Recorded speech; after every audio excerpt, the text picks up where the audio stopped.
Matius. Share screen shares. Sorry. Ih, kok gua ke atas tapi oke, Matius ya. Terus 27. Nah, oke. Ketika hari mulai siang, semua imam kepala dan tua-tua bangsa Yahudi berkumpul dan mengambil keputusan untuk membunuh Yesus. Mereka membelenggu dia, yaitu membawanya dan menyerahkannya kepada Pilatus, wali negeri itu. Pada waktu Yudas yang menyerahkan dia melihat bahwa Yesus telah dijatuhi hukuman mati, menyesalah dia. Lalu ia mengembalikan uang yang 30 perak itu kepada imam-imam kepala dan tua-tua. Dan berkata, aku telah berdosa karena menyerahkan darah orang yang tidak bersalah. Tapi jawab mereka, apa urusanmu dengan kami gitu. Itu urusanmu sendiri gitu. Maka ia pun melemparkan uang perak itu ke bait suci, lalu pergi ke situ dan menggantung diri. Imam-imam kepala mengambil uang perak itu berkata, tidak diperbolehkan memasukkan uang ini ke dalam peti persembahan sebab ini uang darah. Ada yang pernah berpikir nggak sih, ini ayat tuh aneh banget gitu ya. Dan ini menunjukkan betapa imam saat itu tuh korup banget. Lah yang ngasih duitnya juga dia gitu. Pernah kepikir nggak? Ini kan kayak lu bayar pembunuh, tapi terus pembunuhnya yang ngasih uang, terus lu tolak, padahal uangnya dari lu sendiri gitu. Jadi emang sistem imam zaman itu, waktu zaman Yesus itu, imam tuh sangat-sangat korup gitu ya. Bener-bener yang mereka tuh kacau banget lah gitu. Sistemnya korup, mereka cuma mau duit dan lain sebagainya gitu. Makanya mereka gagal eh, mengidentifikasi Yesus sebagai Mesias gitu saat itu. Udah nggak peduli lagi tentang nubuatan dan sebagainya gitu. Ya. Setelah itu berunding, mereka membeli uang itu dengan tanah, sebut tanah tukang periuk ya untuk dijadikan tempat pekuburan orang asing. Ujung-ujungnya uangnya dipakai buat tanah dan gue yakin ya mereka pakai buat kuburan orang asing pun pasti mereka ambil duit lagi dari situ gitu ya. Benar-benar maruk dah gitu kan. Sebabnya tanah itu sampai hari ini sebut tanah darah. Dengan demikian, genaplah firman yang disampaikan oleh Nabi Yeremia, mereka menerima 30 orang perak, yaitu harga yang ditetapkan seorang untuk seorang menurut penilaian yang berlaku di antara orang Israel. Dan mereka memberikan uang itu untuk tukang priok seperti yang dipesankan Tuhan kepadaku. Lalu Tuhan Yesus dihadapkan pada wali negeri. Wali negeri padanya, engkau kan raja orang Yahudi, kau telah mengatakannya. Tetapi atas tuduhan dan diajukan imam-imam kepala dan tua-tua kepada dia nggak jawab apapun. Gitu ya. Tidakkah kau dengar betapa banyak kayak tuduhan saksi-saksi ini terhadap engkau, tapi ya tidak menjawab satu kata pun, sehingga wali negeri itu pun sangat heran. Ya, biasanya orang kan pengen buktiin kalau dia nggak bersalah dan lain sebagainya. Tapi Yesus diem doang gitu. Seakan-akan kayak mau dihukum gitu. Dan jadi kebiasaan bagi wali negeri membebaskan satu orang hukuman pada setiap hari raya itu atas pilihan orang banyak. Setiap Paskah itu ya. Dan waktu itu ada dalam penjara seorang yang terkenal kejahatannya yang bersama Yesus Barabas. Karena mereka sudah berkumpul di sana, Pilatus berkata pada mereka, siapa yang kau kehendaki kubebaskan bagimu, Yesus Barabas atau Yesus yang disebut Kristus. Dia memang mengetahui bahwa ia telah menyerahkan Yesus karena dengki. Jadi Pilatus pun di sini udah tahu gitu. Yesus tuh nggak ada salahnya sebenarnya. Ya, dia cuma diserahin ya karena benci pribadi doang gitu. Tapi Yesus tuh nggak ngelanggar hukum apapun. Ketika Pilatus sedang duduk di kursi pengadilan, istrinya mengirim pesan padanya, jangan kau mencampuri perkara orang benar itu, sebab karena dia aku sangat menderita karena mimpi tadi malam. Ya. Jadi istrinya pun diperingatkan dalam mimpi gitu. Tapi oleh hasutan imam-imam kepala dan tua-tua, banyak yang bertekad untuk meminta supaya Barabas dibebaskan dan Yesus dihukum mati. Wali negeri itu menjawab berkata kepada mereka, siapa kedua orang itu yang kamu kehendaki, bebaskan bagimu. Kata mereka, Barabas. Gitu ya. Kata Pilatus kepada mereka, jika begitu, apakah yang harus kuperbuat dengan Yesus yang disebut Kristus? Mereka bersemu, dia harus disalibkan. Kejahatan apa yang telah dilakukannya? Nggak peduli gitu ya. Pokoknya harus mati aja. Gitu. Ketika Pilatus melihat segala usaha sia-sia, malah udah mulai timbul kekacauan gitu ya.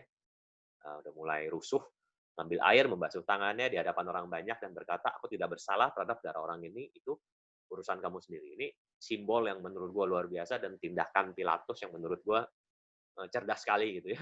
Seluruh rakyat itu menjawab, biarlah darahnya ditanggungkan atas kami dan atas anak-anak kami. Dan menurut gue ini perkataan mereka tergenapi banget gitu ya.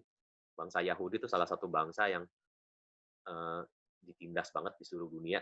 Holocaust yang terakhir terjadi itu 6 juta Yahudi mati dibunuh oleh Hitler gitu ya. Dan zaman-zaman dahulu Yahudi itu benar-benar dibenci. sama banyak orang gitu zaman-zaman dulu, zaman-zaman sampai sekarang pun masih ada beberapa yang benci mereka, ya udah nggak kayak dulu sih, gitu ya.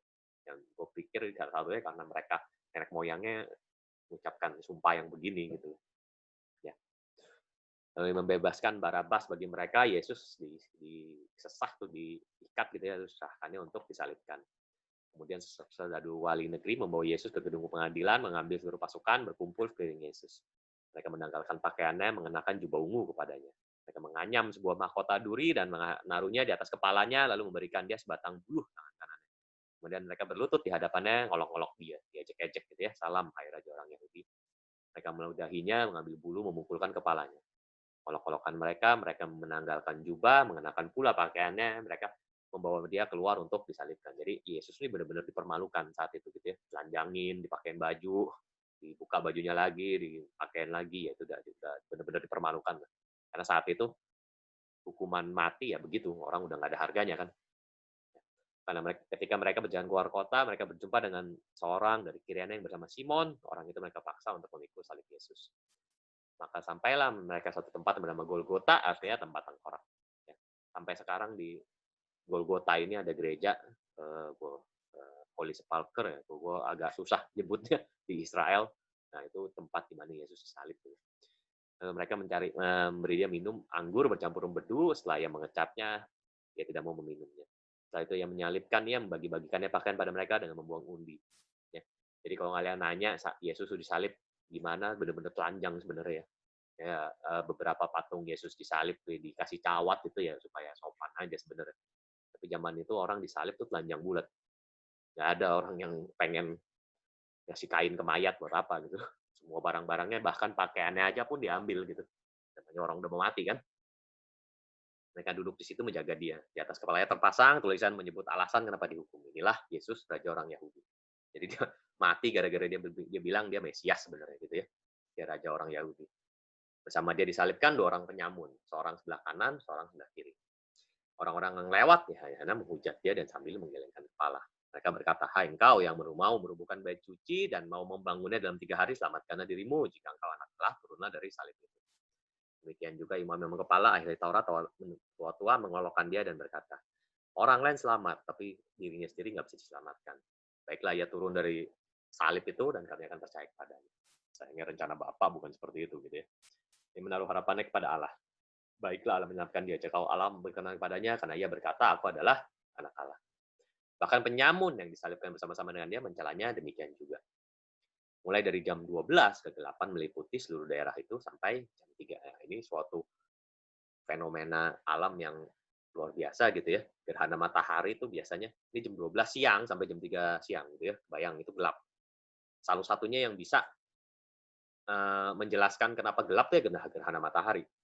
Gerhana matahari sampai 3 jam itu fenomena yang sangat nggak pernah mungkin terjadi lagi kali ya gitu ya. Karena gerhana matahari kan biasa paling semenit, 2 menit, 5 menit gitu loh. 15 menit aja udah kelamaan, ini 3 jam gitu ya. Fenomena yang luar biasa saat itu. Ada banyak tafsiran tentang itu, tapi gue nggak detail ke situ. Kira-kira jam 3 berserulah Yesus dengan suara saling, Eli Eli lama sabachthani, artinya Allahku Allahku kenapa engkau meninggalkan aku. Nah, kalau kalian ikut kelas Bible gua yang Paskah, kalian udah tahu ya, ini bukan teriakan minta tolong atau teriakan ketakutan atau teriakan wah kayaknya Allah meninggalkan. Ini Yesus sedang memuji menyembah Tuhan lewat Mazmur. Ya, jadi ini bukan apa ya, bukan nyanyian pasrah atau teriakan pasrah gitu. Mendengar itu beberapa orang berdiri situ berkata ya memanggil Elia. Ya. Dan segera seorang datang dari mereka mengambil bunga karang, mencelupkannya ke dalam anggur asam, lalu mencucukkannya kepada sebatang bulu, memberi Yesus minum. Lalu orang lain berkata, jangan, baiklah ia lihat apakah Elia datang untuk menyelamatkan dia. Yesus berseru pula dengan suara nyaring, lalu menyerahkan nyawanya. Event salib ini Yohanes yang paling detil menceritakannya ya, karena dia memang ada di sebelahnya. Orang murid-murid yang lain kan nggak ada, cuma Yohanes doang yang ada di sebelah salib Yesus, makanya dia paling eventnya tuh paling detil gitu loh, yang lain nggak terlalu. Dan lihatlah tabir bait suci terbelah 2 dari atas sampai ke bawah dan terjadilah gempa bumi dan bukit-bukit batu terbelah. Tabir bait suci terbelah. Tabir bait suci itu kain yang memisahkan antara ruang Maha Kudus dan ruang kudus. Kenapa terbelah? itu sekarang oleh darah Yesus, kita yang berada di ruang kudus boleh masuk ke ruang maha kudus. Pengertiannya sesimpel itu. Jadi makanya kalau zaman dulu imam besar cuman boleh setahun sekali masuk ruang maha kudus ya, dengan darah binatang, kita dengan darah Yesus, kita boleh masuk ruang kudus. Pelataran gimana? Pelataran nanti kalian baca di Wahyu bahwa itu dikasih ke bangsa-bangsa asing. Itu nanti ada artinya. Ya. Nah, terjadilah gempa bumi, bukit-bukit batu terbelah. Ya, jadi fenomena alam waktu Yesus meninggal tuh banyak sekali dan supranatural semua. Gerhana matahari 3 jam, gempa bumi, bukit batu terbelah. Kebayang ya, bukit batu kebelah gitu ya. Kuburan terbuka, bayangin. Ngeri banget ini. Banyak orang kudus setelah meninggal, bangkit. Gitu ya. Sesudah pengingkatan Yesus, mereka pun keluar dari kubur, masuk ke kota kudus, menampakkan diri kepada banyak orang. Ini penginjilan benar-benar supranatural yang mungkin pertama kali terjadi gitu ya, tercatat di Alkitab gitu loh. Mereka nampakkan diri pada banyak orang, ya mungkin mereka nginjil. Mungkin gitu ya. Karena itu ngapain juga nampakin, bukan yang pasti kita percaya karena disebutnya orang kudus, mereka bukan hantu gitu ya. Kepala pasukan dan prajuritnya menjaga Yesus menjadi sangat takut karena mereka gempa bumi dan sampai kejadian lalu berkata, sungguh ya ini adalah anak Allah. Bahkan disampai event kematian Yesus pun dia membuat banyak orang percaya kepadanya. Itu pekerjaan Kristus, itu pekerjaan Tuhan gitu loh. Dia pengen semua orang tuh sebenarnya percaya kepadanya. Ya. Dari situ ada banyak perempuan yang melihat dari jauh, yaitu perempuan-perempuan yang mengikuti Yesus dari Galilea untuk melayani dia. Di antara mereka terdapat Maria Magdalena, Maria ibu Yakobus, Yusuf, dan ibu anak-anak Zebedeus. Maria tuh banyak banget disebutin di Alkitab gitu ya. Ada Maria Magdalena, Maria ibu Yesus, ada Maria yang mecahin parfum, itu semua beda-beda tuh. Emang agak susah membedakannya, tapi itu bisa dibedakan asal bacanya tuh mesti teliti. Menjelang malam datanglah seorang kaya, Arimatea, yang bernama Yusuf, yang telah menjadi murid Yesus juga. Pergi menghadap Pilatus, meminta mayat Yesus. Pilatus memerintahkan untuk menyerahkannya kepadanya. Yusuf mengambil mayat itu, mengafaninya dengan kain lenan yang putih bersih, membaringkannya dalam kubur yang baru yang digalinya di dalam bukit batu. Dan sesudah menggulingkan kebuah batu besar ke pintu kubur itu, pergilah dia. Nah, ini yang saya bilang, kalau misalkan ada orang bilang paling alkitabiah dikubur dalam tanah, salah. Ini terang benerang kok. Yesus tuh digali bukit batu, ya, terus pintunya ditutup pakai batu. Nah, itu alkitabiah baru tuh. Ya, kalau kalian pengen banget kalian dikubur dengan alkitabiah ya, cari gali goa sendiri gitu di bukit batu gitu. Ya. Maria Magdalena dan Maria yang lain. Jadi ini nggak tahu nih Maria siapa lagi gitu ya. Terlalu banyak Maria. Tinggal di situ duduk-duduk di depan kubur itu.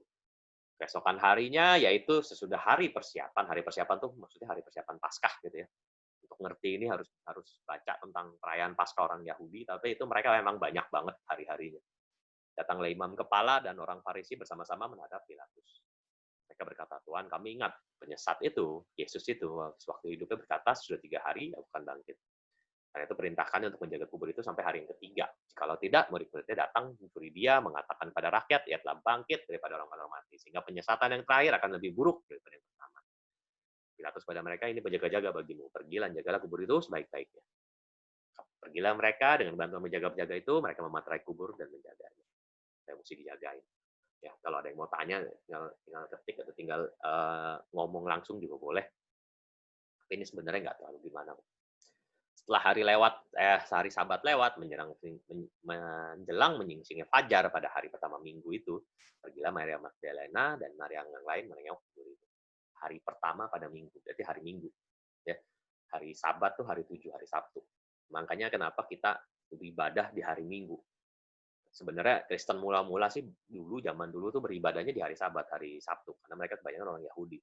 Tapi karena mereka terlalu banyak pertentangan dari orang yang nggak percaya Yesus, maka akhirnya terus-terusir keluar lah gitu loh. Terus mereka mendirikan suatu kebiasaan baru, yaitu beribadah di hari Minggu. Nah, itu kita, gitu. Ya, kenapa dipilih hari Minggu? Yaitu hari di mana Tuhan Yesus bangkit. Gitu. Maka terjadilah gempa bumi yang hebat, sebab seorang malaikat Tuhan turun dari langit dan datang ke batu itu dan menggulingkannya, lalu duduk di atasnya. Wajahnya bagaikan kilat, pakaiannya putih bagaikan salju. Penjaga-jaga itu gentar, ketakutan, dan menjadi seperti orang-orang mati. Emang orang mati itu nggak bisa gerak gitu ya. Malaikat itu berkata kepada perempuan-perempuan itu, janganlah kamu takut, sebab aku tahu kamu mencari Yesus yang disalibkan itu. Ia tidak ada di sini, sebab dia telah bangkit, sama seperti yang telah dikatakan.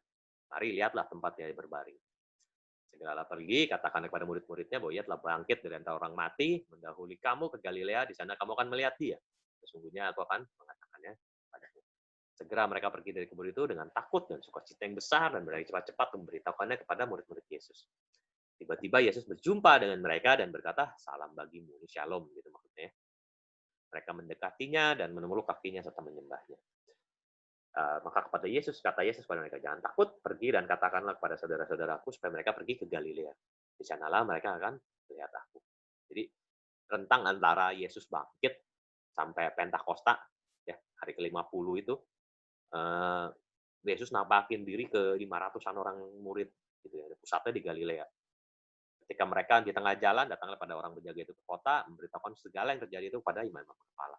Sudah berunding dengan tua-tua, mereka mengambil keputusan, lalu memberikan sogokan gitu ya kepada serdadu-serdadu. Dan mereka berkata, "Kamu harus mengatakan bahwa muridnya datang malam-malam dan mencurinya ketika kamu sedang tidur." Ya, jadi mereka emang gini loh, orang kalau nggak mau percaya Kristus ya, mau dikasih mujizat di depan apapun, gimana pun juga, tetap nggak percaya. Makanya gini, jadi orang Kristen tuh jangan ngejar mujizat. Ya. Kalian lihat imam-imam itu gitu loh. Bayangin, segala yang diomongin Yesus itu tuh terjadi gitu loh. Dia bilang, "Gua anak Allah." Nah itu semua peristiwa alam membuktikan bahwa dia anak Allah, sampai ada orang mati bangkit kok. Ya kan? Imam-imam nggak mungkin nggak tahu itu, tahu. Ya. Dia ingat nih orang bilang nih, hari ketiga bangkit, disuruh jagain kuburan gitu kan. Beneran bangkit nih, masih nggak percaya juga. Kebayang kan? Makanya kalau kita jadi orang Kristen cuma ngejar mukjizat, lu nggak akan berubah sebenarnya. Ya. Dan orang kalau sudah apa ya, sudah memilih untuk nggak percaya Yesus, mau lu apain juga, mau dikasih mukjizat depan mata, mau dilihat orang mati bangkit depan mata, gue percaya seperti imam kepala ini gitu, mau diapain juga nggak bakal mau percaya gitu loh. Ya, jadi makanya Kristen tuh nggak pernah diajarin buat maksa iman, ya nggak pernah diajarin buat nakut-nakutin orang, lu nggak masuk Kristen masuk neraka dan lain sebagainya. Kristen diajarin tuh nginjil, ngasih kabar baik. Kalau mereka nggak mau, tinggalin gitu loh. Nggak usah sampai yang gimana-gimana, kecuali kalau kalian benar-benar punya hikmat khusus buat temen kalian khusus, kalian suruh berdoa, itu mungkin beda cerita gitu ya. Tapi in general, percayalah sama gue bahwa orang kalau udah benar-benar memutuskan untuk nggak percaya Kristus, mau Kristusnya berdiri di depan dia sekalipun, dia tetap nyangkal. Orang-orang seperti itulah yang gue yakin yang dosanya itu nggak bisa diampunin gitu loh kasarnya. Ya, karena memang memilih untuk nggak percaya kok. Ya kan? Suruh jagain kubur, beneran bangkit, tetap aja nggak percaya. Oke? Mukjizat itu utamanya buat supaya kita gampang Injil. Di luar itu, kalau kalian merasa ya, kalian butuh mukjizat supaya iman kalian tinggi, salah. Ya, mukjizat nggak bikin iman kalian tinggi kok. Kalau kalian udah beriman ya, kalian percaya mukjizat itu udah terjadi walaupun nggak pernah lihat mukjizat. Nah, itu iman yang benar. Gitu. Untuk kalian yang emang benar udah lama ikut Tuhan ya, jangan sampai punya iman yang kalau terjadi baru gue lebih percaya, jangan. Iman itu percaya udah terjadi. Oke? Kalau kamu percaya supaya pengen ngeliat, itu namanya kamu pengen ngetes Tuhan sebenarnya. Beda banget.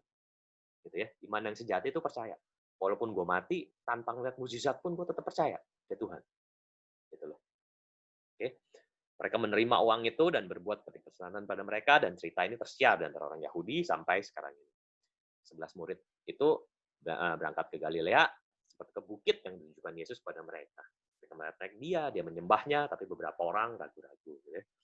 Yesus mendekati mereka dan berkata, "Kepadaku telah diberikan segala kuasa di sorga dan di bumi. Karena itu pergilah, jadikan semua bangsa muridku, dan baptislah mereka dalam nama Bapa, Anak, dan Roh Kudus. Ya.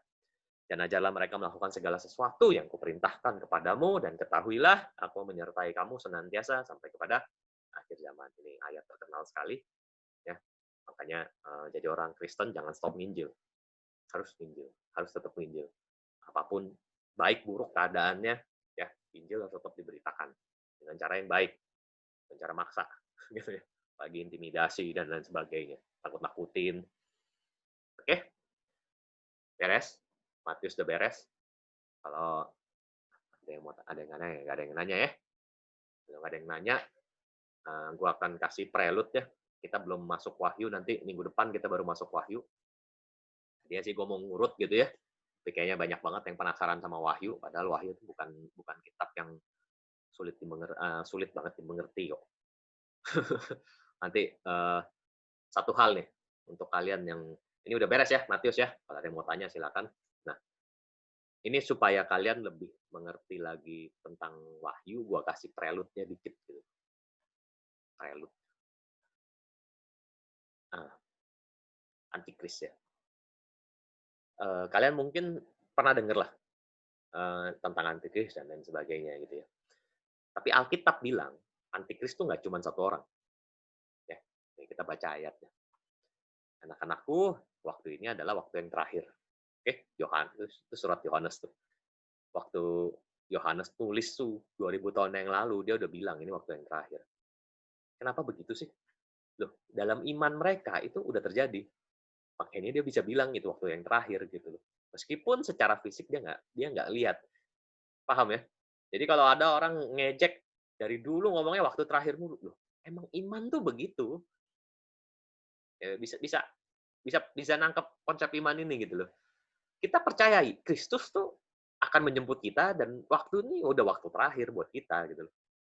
Ya, walaupun saya nggak ngelihat dengan mata kepala sendiri Kristus menjemput saya, tetap saya percaya sampai mati gitu. Ya, itu iman. Sekali kamu percaya untuk memutuskan untuk percaya, percayalah. Jangan setengah-setengah.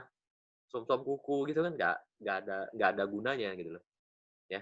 Dia bilang waktu yang terakhir dan seperti yang kamu dengar, seorang, oke, satu orang kan, seorang Kristus akan datang.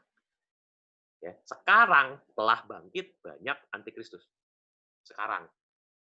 Itulah tandanya bahwa waktu itu benar-benar waktu yang terakhir. So antikristus itu ada berapa? Banyak. Nggak cuma satu. Ya, baca lagi ayat berikutnya, sebab banyak penyesat telah muncul pergi seluruh dunia yang tidak mengaku bahwa Yesus Kristus telah datang sebagai manusia. Itu adalah penyesat dan antikristus.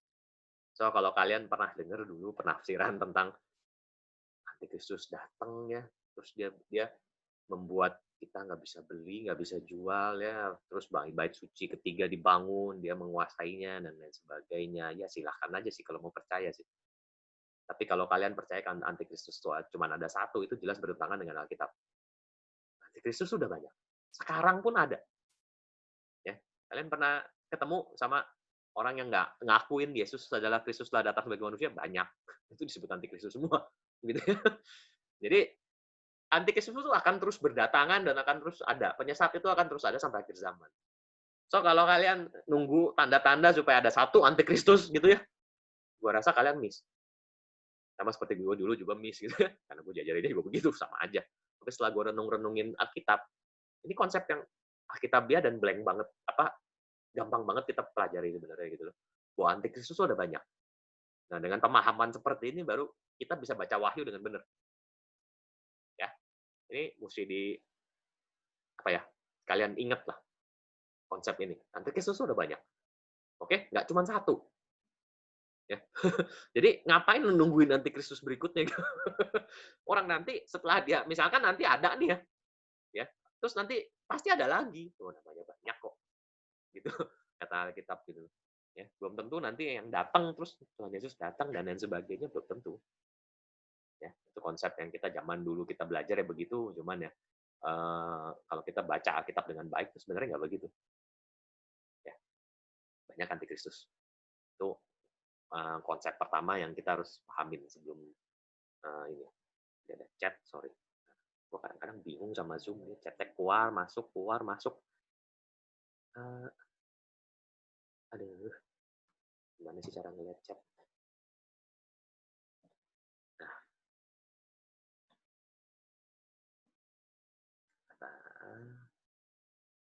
sambil bur gitu. Oke. Oke, itu konsep pertama ya. Yang kedua, supaya kalian nanti bisa ngerti soal tanda ya. Soal soal tanda. Kan kita sering banget tuh apa tanda di tangan kanan dan dahi ya. Nah, ini prelude supaya kalian ngerti nih. Nanti kalau gue sharing tentang tanda itu. Ulangan 6 ayat 8. Haruslah juga engkau mengikatkannya sebagai tanda pada tanganmu, dan haruslah juga itu menjadi lambang dahimu. Itu perintah Taurat ya. Jadi kalau kalian pergi ke Israel, ketemu orang yang begini nih. Ya dia punya tanda di kepala, ini isinya apa sih? Isinya Torah. Gitu, isinya Taurat. Ayat tertentu dimasukin ke dalam kotak kecilnya di kepalanya itu. Ini juga nih, kotak kecil di tangannya ini isinya Taurat. Torah, potongan naskah Taurat gitu ya. Ini yang disebut di ulangan yang tadi, tanda di kepala dan tanda di tangan. Ya, liatin ini tangan kiri, tanda di kepala. Nanti kalau kalian ngerti tradisi ini, nerima wahyu itu lebih gampang nanti. Ya ini cuman sekedar prelude aja gitu ya, bahwa apa sih, kita harus paham satu gini nih, Alkitab tuh ditulis buat orang Yahudi. Ya, jadi Alkitab tuh bukan ditulis buat orang Cina, orang Jawa, bukan. Ya itu emang mau nggak mau begitulah. Jadi Alkitab itu ditulis untuk orang Yahudi untuk supaya mereka ngerti. Dan makanya tentunya dalam supaya mereka ngerti, mereka banyak pakai budaya dan cara ya, custom, tradisi gitu ya, orang Yahudi supaya ngerti. Nah, makanya kalau kita baca Alkitab dengan budaya kita, agak pusing. Keluar tafsiran yang mulai rada-rada nyeleneh dan lain sebagainya. Makanya cara terbaik untuk kita ngerti Alkitab adalah kita harus belajar budaya Yahudi sebenarnya. Belajar loh ya, bukan jadi orang Yahudi. Gue juga nggak pengen jadi orang Yahudi gitu. Tapi kita harus belajar budaya mereka supaya kita lebih ngerti apa yang Yesus maksud. Gitu loh. Ya, Injil tuh buat semua bangsa, udah jelas. Tapi para penulis Alkitab tuh semuanya orang Yahudi. Mau nggak mau lah, mereka pasti bawa tradisi mereka bawa bahasa mereka bawa budaya mereka, mau nggak mau. Ya, Yesus sendiri pun banyak sekali pakai bahasa budaya orang Yahudi gitu loh. Ya, makanya kita kekristenan kita tuh kebanyakan dari Amerika, kalau mau jujur ya, karena gereja kita juga awalnya dari kebangkitan rohani di Azusa Street di Amerika gitu loh. Ya, terkadang kita lupa untuk kembali ke basic ini. Ya, gue percaya Alkitab tuh harusnya gampang dimengerti. Ya, kenapa bukan gue sombong atau gimana, enggak. Tapi kalian anak Tuhan, kepada kalian murid-murid Tuhan, harusnya Alkitab itu gampang dimengerti. Harusnya Alkitab nggak jadi teka-teki buat kita. Kalau buat orang lain, iya jadi teka-teki. Itu disebut Yesus kan. Kalau pas orang murid-murid nanya, kok kamu ngajarnya pakai perumpamaan ya? Iya, supaya orang luar nggak ngerti. Tapi kepada kamu diberitahukan semuanya kok. Gitu loh. Ya. Jadi kalau kalian ubah pola pikirnya gitu loh. Jangan pandang Alkitab itu susah dimengerti dan lain sebagainya. Sebenarnya nggak simple. Cuma kadang-kadang kita terlalu mistis, terlalu itu ngartiinnya tuh terlalu macam-macam kemana. Padahal sebenarnya Alkitab tuh ditulis tuh ya, ditujukan supaya yang baca ngerti. Ya dong. Dia nulis Alkitab masa pakai teka-teki. Gitu loh. Ya kan? Orang itu buat orang dah. Mana nih Ko Hendy? Dia udah balik tuh. Kayaknya udah nge-hack. Iya, tadi error. Error ya? Oke. Error. Lanjut. Sampai mana tadi? Lanjut ya. Ya jadi gue percaya Alkitab tuh ditulis supaya murid-muridnya ngerti. Kalian renungin aja, judulnya aja udah pewahyuan. Kitab Wahyu kan, yang kita sering baca, terus kayaknya kita geleng-geleng gitu gimana. Apa sih itunya, termasuk gua zaman dulu gitu ya. Namanya juga kitab pewahyuan. Revelation bahasa Inggrisnya. Revelation tuh reveal. Reveal tuh dibukakan. Wahyu itu kan kamu dapat wahyu dari Tuhan, artinya apa? Kamu dibukakan, betul nggak? Betul kan? Makanya harusnya nih, lu baca kitab Wahyu itu lu dibukakan. Harusnya lu mengerti. Nah, kalau lu baca kitab Wahyu terus bingung, pusing, karena kita mendekatinya dengan pola pikir yang salah gitu loh. Oh, ini kitab tentang teka-teki, ini kitab tentang apa sih? Nanti nih, jawabannya keluar nanti. Padahal itu ditulis 2000 tahun yang lalu, jemaatnya ada. Kitab Wahyu itu bukan kitab dongeng ya. Itu penglihatan yang ditulis, tapi jemaatnya tuh ada. Jemaat Laodikia, apa segala itu, orangnya tuh ada semua. Jadi apa yang ditulis di situ harusnya dimengerti semua buat semua mereka, dan minimal muridnya si Yohanes yang nulis itu juga harusnya dia ngerti karena kita pewahyuan kok, gitu ya. Ya Daniel ngomong bahwa di akhir zaman nanti pengetahuan akan bertambah dan makin banyak wahyu yang terbuka ya. Wahyu itu udah membuka semuanya sebenarnya. Ya. So kalau kalian nanti baca wahyu sama gue jangan khawatir nggak ngerti dan lain sebagainya, mungkin banyak lambang dan lain sebagainya, tapi itu sebenarnya nggak terlalu kalau kalian berpikirnya nggak mistis, karena kita orang Indonesia juga suka mistis gitu ya, berpikirnya dengan baik dengan budaya mereka, dengan hal yang harusnya mereka dapat pahami, itu sebenarnya nggak terlalu susah dipahami ya. Mungkin kalian bakal kecewa dengerin gue jelasin wahyu karena nggak seseru yang kalian ngomong, yang kalian bayangkan gitu ya. Kalian pikir wahyu itu isinya apa gitu ya. Sebenarnya ya kita apa yang kita jalani sekarang itu udah wahyu, udah penggenapan dari wahyu kok. Semua wahyu itu udah digenapin. Semua tanda di wahyu itu udah digenapin semua. Kalau dulu waktu youth ya, gue dengar satu orang khotbah ya di youth gue gitu ya. Alkitab kita tinggal 2 pasal lagi yang belum digenapin gitu ya. Kalau menurut gue nih, sekarang yang belum digenapi udah tinggal bagian Yesus datang, yang lain udah digenapi semua. Dan itu sebenarnya dari zaman Rasul pun udah berulang-ulang kali digenapin gitu loh. Bulan jadi darah sekali itu kan diulang terus. Perang itu semua kan diulang terus. Itu ada terus gitu loh. Ya.